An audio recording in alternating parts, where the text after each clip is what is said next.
Hello everyone, Patani girl है।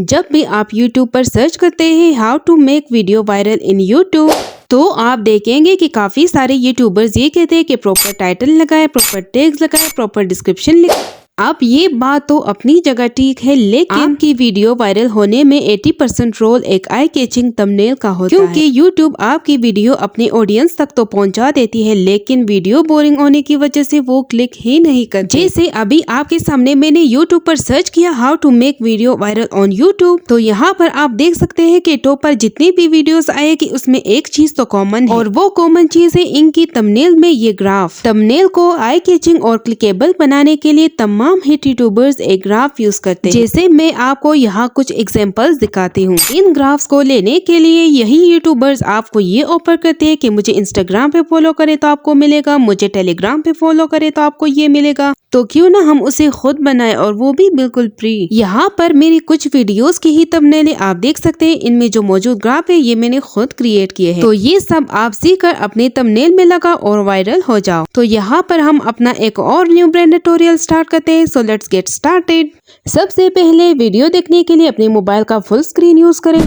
यहाँ पर हमने पिक्सलैब को ओपन कराया तो उसका इंटरफेस कुछ इस तरीके से नजर आता है। ऊपर थ्री डॉट्स पर क्लिक करके यहाँ से इमेज साइज पे जाके हम लोगों ने यूट्यूब थंबनेल पर क्लिक कराया। पिक्सलैब पर थंबनेल साइज उठाने के बाद यहाँ पर नीचे आपको 5 ऑप्शन नजर आते हैं। आप देख सकते हैं यहाँ पर मैं 4th ऑप्शन में चली जाऊंगी। 4th ऑप्शन में आप अपने बैकग्राउंड को ठीक कर सकते हैं, तो यहाँ पर मैं कलर्स में जाके अपने बैकग्राउंड को कलर दूंगी, तो मैंने यहाँ पर ब्लैक कलर उठाऊंगी। ठीक है, यहाँ पर नीचे ग्रेडियंट का भी एक ऑप्शन है, तो आप चाहे आप अपने बैकग्राउंड को ग्रेडियंट कलर भी दे सकते हैं। तो मुझे सिंपल कलर उठाना है, तो मैं यहाँ से उसको ओके कर लेती हूँ। बैकग्राउंड कलर सेट करने के बाद यहाँ पर जो टेक्स्ट का ऑप्शन है यहाँ से मैं उसको उठाकर डिलीट कर लेती हूँ। ऊपर डिलीट का ऑप्शन है, उसको मैं यहाँ से डिलीट कर लेती हूँ। अब यहाँ पर नीचे जो 5 ऑप्शंस गिवन है इसमें 3rd ऑप्शन पे जाके क्लिक करें। वहां पर आपको और सारे डिफरेंट ऑप्शन नजर आते हैं। यहाँ पर बेजियर का एक ऑप्शन है, बेजियर के ऑप्शन पर क्लिक कर कुछ इस तरीके से निशान पर बेजियर का कलर वाजिया नहीं, क्योंकि दोनों ब्लैक है। यहाँ से मैं इसको येलो कर लेती हूँ, तो आप देख सकते हैं कि ये वाजिया हो चुकी है। अब हम अपनी ग्राफ को बनाना स्टार्ट करते हैं। कलर देने के बाद यहाँ पर हम लोग थोड़ा सा ऊपर स्क्रॉल डाउन करते हैं और यहाँ से हमें डिफरेंट मूड्स नजर आते हैं। यहाँ पर एक होता है बेजियर मूड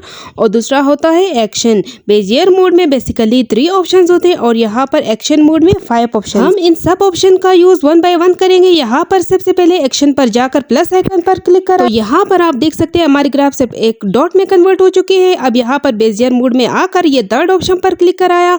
इस पर क्लिक कराने के बाद हम लोग अपने डॉट को मूव करवा सकते हैं, जिस तरह ये। अब आप कहीं से भी ग्राफ को शुरू कर सकते हैं। अब इस डॉट को मैं यहाँ पर कुछ इस पोजीशन पर साइड पर ले आती हूँ, क्योंकि मुझे अपनी ग्राफ यहाँ से बनानी है। आप भी अपने इस डॉट को वहां सेट करें जहाँ से आप इस ग्राफ को स्टार्ट करना चाहते हैं। अब यहाँ से बेजियर मूड पर ये जो 1st ऑप्शन है जिसके ऊपर प्लस आइकन है, हम लोग इस ऑप्शन पर क्लिक करते हैं। क्लिक करने के बाद आप अपनी उंगलियों को अपनी स्क्रीन पर कुछ इस तरीके से ड्रैग करें जिस तरह आप अपने पेंसिल से किसी कॉपी पर ग्राफ बना रहे हो, तो ये खुद ब खुद बन जाता है। जैसे ही आप अपनी उंगलियों को स्क्रीन पर कुछ इस तरीके से लेकर चलेंगे तो यहाँ से आप देख सकते हैं जैसे यहाँ से हमने ग्राफ ड्रा किया, तो अब हम लोगों ने उस डॉट को नीचे की तरफ खींचा। अब हम उसको साइड पर थोड़ा सा खींचेंगे, क्योंकि हमारा ग्राफ जो है वो लूप की फॉर्म में होना चाहिए। और अब हम उसको थोड़ा सा ऊपर कर लेते हैं। इन ग्राफ के ये 2 एंड्स को मिलाने के लिए यहाँ पर एक्शन मोड में जो ये 2nd ऑप्शन है इस पर क्लिक कराया। ठीक है, इस पर क्लिक कराने के बाद यहाँ पर जो हमारी ग्राफ है वो खुद ब खुद जुड़ जाती है। ग्राफ को जुड़ाने के बाद यहाँ से हम लोगों ने उसको ओके कराया। ठीक है, ओके कराने के बाद आप देख सकते हैं कि मैं अपनी ग्राफ को कहीं भी मूव करवा सकती हूँ। ठीक है, अभी वापस यहाँ पर आकर मैं आपको कुछ ऑप्शन दिखाती हूँ। यहाँ पर बेजियर मोड पर ये जो 2nd ऑप्शन है, अब ये क्या करता है, अगर ग्राफ में कोई एरर आपसे हो जाती है, आप इस 2nd ऑप्शन पर क्लिक करके आप हर पॉइंट को एडिट कर सकते हैं। जिस तरह इस पॉइंट को मैंने उठाया, उसको मैंने कुछ अंदर की तरफ खींचा, तो मैं हर पॉइंट को अपने मुताबिक कुछ इस तरीके से एडिट कर सकती हूँ। वापस यहाँ से मैं अपने कुछ पॉइंट्स को सेट करूँगी।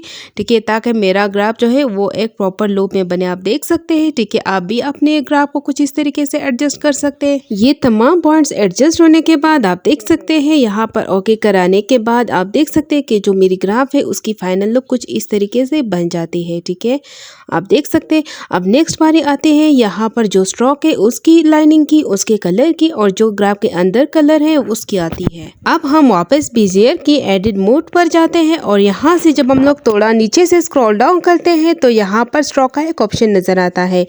अब ये लाइनिंग की विड्थ जो स्ट्रोक विड्थ है वो 5 है, तो आप अपनी मर्जी से कोई भी विड्थ रख सकते हैं। स्ट्रोक विड्थ के बाद यहाँ स्ट्रोक ओपेसिटी का ऑप्शन है, आपकी मर्जी, आप स्ट्रोक को जिस तरह रखना चाह रहे हैं। और यहाँ से स्ट्रोक कलर्स है। ठीक है, आपके पास तमाम कलर्स अवेलेबल है, सिंपल कलर्स भी अवेलेबल है और यहाँ पर ग्रेडियंट भी अवेलेबल है।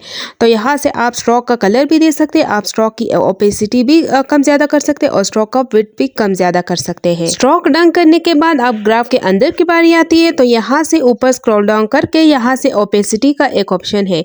जब हम इस ओपेसिटी के ऑप्शन को बढ़ाएंगे तो आप देख सकते हैं कि हमारे ग्राफ के जो अंदर की कलर है वो वाजिया होना शुरू हो जाती है। ठीक है, आप देख सकते हैं कि हमारा जो ओवरऑल ग्राफ है वो कुछ इस तरीके से बन जाता है। अब मेन बारी आती है, हम इस ग्राफ को डिफरेंट कलर्स देंगे, हम उसमें ग्रेडियंट भी यूज करेंगे, हम लोग उसको सिंपल कलर भी देंगे। तो उसको कलर देने के लिए यहाँ पर बेजियर के एडिट ऑप्शन पर जाकर यहाँ से जो कलर्स है जो ग्राफ के अंदर है आप देख सकते हैं कि आप उसको कोई भी कलर इस तरीके से दे सकते हैं। ठीक है, ये कलर देने के बाद यहाँ से आप देख सकते हैं, यहाँ पर आगे जब आप स्क्रॉल डाउन करेंगे तो यहाँ से और भी काफी सारे कलर्स आपको नजर आएंगे। हाँ, कलर्स तो यहाँ काफी सारे अवेलेबल हैं, लेकिन आजकल जो ट्रेंड में है वो है ग्रीन और वो है येलो कलर। और दूसरे ग्राफ का ट्रेंड ये है कि आप इस ग्राफ की ओपेसिटी को कम करके रखिएगा, क्योंकि ताकि आपके जो ग्राफ से बैकग्राउंड है वो नजर आ जाए।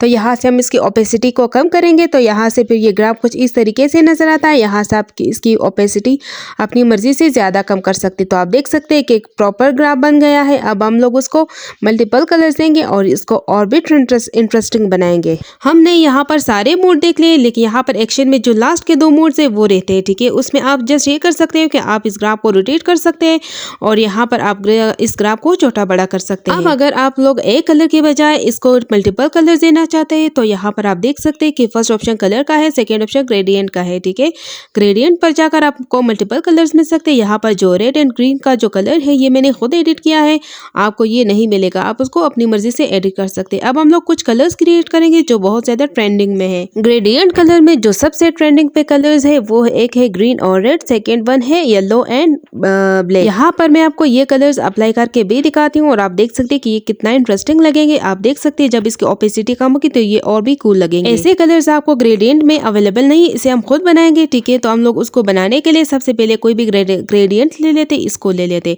इस पर क्लिक करने के बाद आप देख सकते हैं कि यहाँ पर 2 ऑप्शंस नजर आते हैं। ये जो सीधी लाइन है, ठीक है, एक पर जो है वो रेड कलर है, सेकंड पर जो है वो ऑरेंज कलर है। तो रेड कलर पर जाकर यहाँ से मैं रेड कलर सेलेक्ट करती हूँ और ऑरेंज कलर पर क्लिक करके, ठीक है, इस पर क्लिक करने के बाद कुछ कलर जो व्हील आती है वहाँ से हम लोग ग्रीन कलर ले लेते हैं। ठीक है, यहाँ से हम लोग उसको ग्रीन कलर सेलेक्ट कर लेते हैं। उसको ओके कराने के बाद आप देख सकते हैं कि ग्रीन और जो रेड है वो आ चुकी है। अब हम लोग उसका जो साइज है वो सिलेक्ट करते हैं।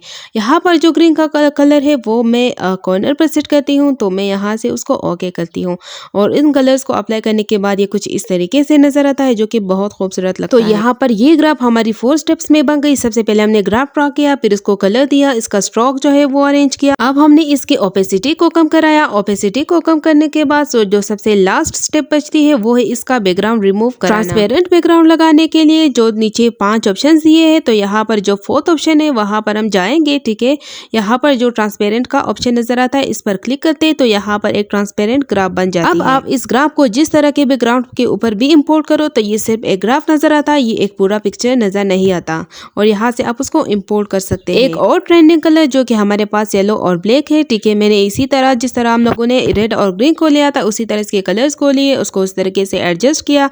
आप देख सकते हैं कि ये भी बड़ा खूबसूरत लगता है। तो आप अपने जो थंबनेल है उनमें स्पेशली ये 2 कलर्स यूज करें और इनके बैकग्राउंड को रिमूव करके सेव करें। फिर आप जिस तरीके का भी थंबनेल बनाएंगे आप उसको यूज कर लिया करें। तो यहाँ से हमारी ट्यूटोरियल एंड हो जाती है और मिलते हैं नेक्स्ट न्यू ब्रांड ट्यूटोरियल में।